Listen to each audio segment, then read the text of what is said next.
Halo teman-teman semua, sekarang kita lanjutkan tryout pelajaran ekonomi. 9. CV Sanata Jaya bergerak dalam usaha percetakan spanduk, jumlah outputnya 1000 unit, ini adalah key, lalu dijual dengan harga 500.000, berarti P, price. Biaya produksi rata-ratanya 430.000, berarti AC-nya 430.000. Lalu di sini juga ada tambahan FC-nya 10 juta.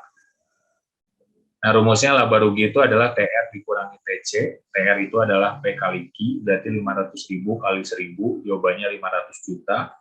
Kalau TC adalah AC dikali Q, jadi 430.000 dikalikan 1000, 430 juta.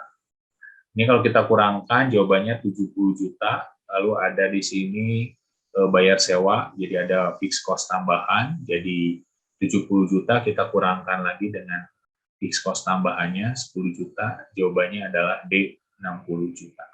10. Ketika dana APBN digunakan untuk memberikan subsidi tarif listrik, maka ini adalah melaksanakan fungsi APBN yang mana? Nah, menurut Undang-Undang Nomor 17 Tahun 2003 tentang Keuangan Negara di Pasal 3 Ayat 4, nah fungsi APBN itu ada 6. Ada otorisasi, perencanaan, pengawasan, alokasi, distribusi, sama stabilisasi. Nah, untuk soal yang nomor 10 ini adalah jawabannya D, distribusi.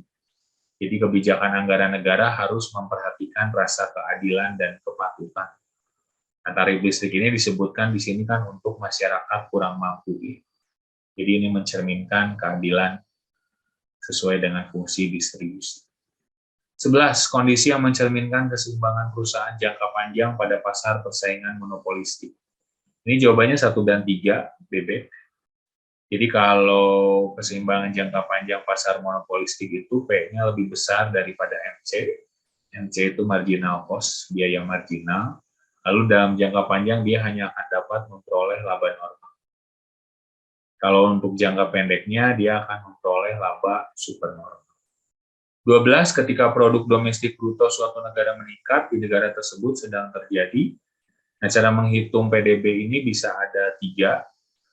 Di sini kita tuliskan 2 saja, yaitu pendapatan, rumusnya RWIP. Rent, wages, interest, profit. Pengeluaran, itu rumusnya CIGSM. Consumption, investment, government expenditure, sama ekspor dikurangi impor. Jadi kalau kita lihat di sini, kalau misalnya anggap pengeluaran ya, konsumsinya ini naik, nah berarti nanti PDB-nya ikut naik. Sama halnya dengan ini. Kalau misalnya rent atau sewanya naik, ya berarti PDB-nya jadi ikut naik. Maka ini nomor 12, jawaban yang tepatnya adalah A, kenaikan pendapatan dan kenaikan pengeluaran. 13. Sumbu vertikal dan horizontal kurva total utility menunjukkan, ini adalah kurva TU, bentuknya kurang lebih seperti ini, melengkung di atas. Nah, untuk sumbu Y-nya itu adalah util. Util itu adalah satuan kepuasan, util atau utility. Q-nya adalah quantity yang dikonsumsi, atau jumlah barang yang dimakan atau dikonsumsi. Jadi jawabannya nomor 13 adalah dodol. 14. Pernyataan pemungutan pajak harus mencerminkan kepastian hukum, sehingga wajib pajak dapat melaksanakan kewajibannya merupakan prinsip. Nah, prinsip pajak itu ada 1, 2, 3, 4, ada 4. Kalau equality itu keadilan, jadi pajaknya yang dipungut itu sesuai dengan tingkat penghasilannya.